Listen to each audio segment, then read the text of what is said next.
हिंदू धर्म का सबसे पवित्र ग्रंथ गीता है। धार्मिक मान्यता है कि भगवत गीता सभी वेदों का सार है। भगवान श्री कृष्ण ने अर्जुन को उपदेश दिया था।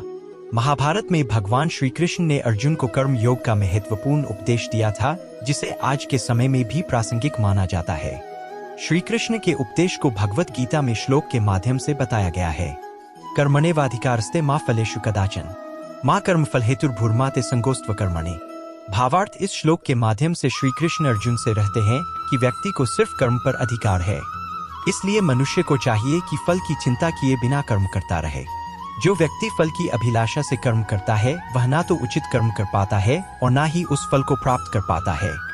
वासांसि जीर्णानि यथा विहाय नवानि गृह्णाति नरो प्राणी तथा शरीराणि विहाय जीर्णा न्यन्यानि संयाति नवानि देहि।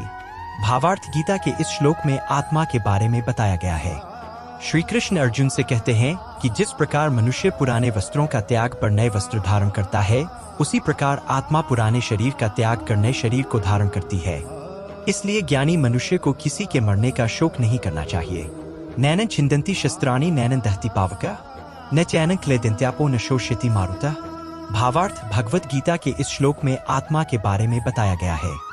भगवान श्री कृष्ण अर्जुन से कहते हैं कि आत्मा को ना तो शस्त्र काट सकता है और ना ही अग्नि जला सकती है।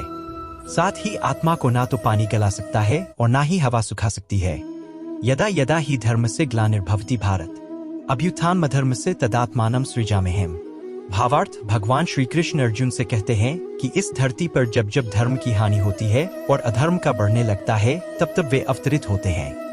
परित्राणाय साधूनां विनाशाय च दुष्कृताम् धर्म संस्थापनार्थाय संभवामि युगे युगे। भावार्थ, गीता के इस श्लोक का भावार्थ है कि साधु और सज्जनों की रक्षा के लिए भगवान श्री कृष्ण हर युग में जन्म लेते हैं। इसके अलावा दुष्टों के विनाश और धर्म की स्थापना के लिए श्री कृष्ण प्रत्येक युग में जन्म लेते हैं।